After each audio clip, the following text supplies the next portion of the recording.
Hello, Mostafa Sarwar Farooki বলতেছিলাম। কে বলতেছেন? Hello, আমি সাধারণ পাবলিক বলতেছিলাম।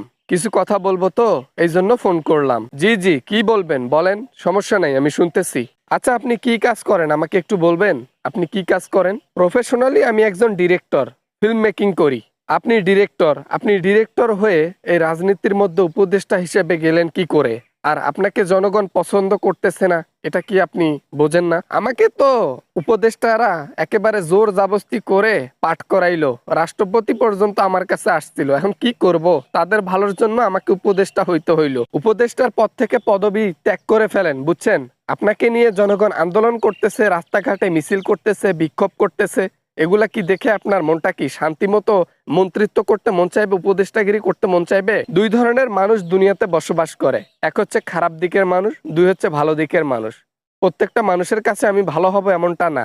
আমাকেও অপছন্দ করে, তারা তাদের কাজ করুক, আমি আমার কাজ করব, সমস্যা নেই। মুভি করে ভাত পান না, এখন রাজনীতিতে আসলেন, এসে জনগণের পিছন মারবেন এবার নাকি? ঠিকই বলেছো, ইদানিং যে মুভি করার অবস্থা, যে ডিরেক্টরদের অবস্থা, ভাতে পায় না। এজন্য ভাবলাম একটু টাকা কামাইতে গেলে রাজনীতিতে যাইতে হবে। আপনি যদি এরকম করে উপদেষ্টার পদবি নিয়ে থাকেন, তাহলে জনগণ আপনার বিরুদ্ধে মামলা, আপনার বিরুদ্ধে মিছিল, আপনার বিরুদ্ধে বিক্ষোভ, আপনার বিরুদ্ধে যত কুকর্ম অকর্ম করেছেন লাইফে সবকিছু তুলে ধরবে।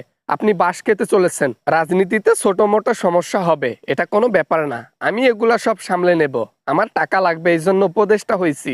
এখন ফিল্ম মেকিং করে তো ভাত পাচ্ছি না, এটা ছাড়া আর কোনো উপায়ও নাই। আর আপনার সুন্দরী বউ আপনাকে কি বলছে?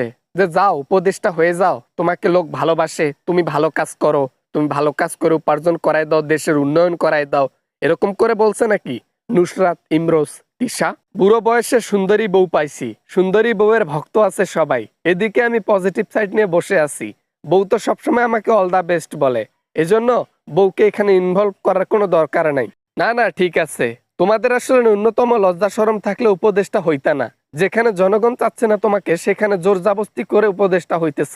আর উপদেষ্টার শপথ পাঠ করার সময় বেল বেল করে দাঁত কেল কেল কেল করে হাসো। আবার অনেক দিন যাবৎ এই টাকা পয়সা ইনকাম করতে পারি নাই। যখন উপদেষ্টার শপথ পাঠ করছিলাম, তখন মনে মনে ভাবছিলাম যে আর মনে হয় ফিল্ম মেকিং করে খাইতে হবে না।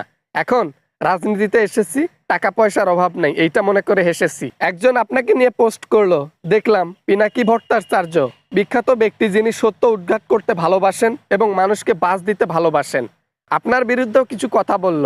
আপনি নাকি মুজিব ভক্ত উপদেষ্টা হইলো। বাবা না, মানে মানে আমি আমি কোনো মুজিব ভক্তি ছিলাম না। আমি আমি ইয়ে করি, ওই আমি সাধারণ জনগণ থেকে উপদেষ্টা হয়েছি।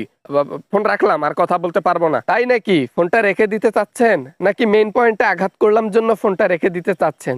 যাই হোক, তাহলে পিনাকি ভট্টাচার্যের কথাই সত্যি হলো। আপনি যে মুজিব ভক্ত, আর মুজিব ভক্ত লাস্টে দেশ শাসন করবে, তাহলে আওয়ামী লীগের বিপরীত হইল কোথায়?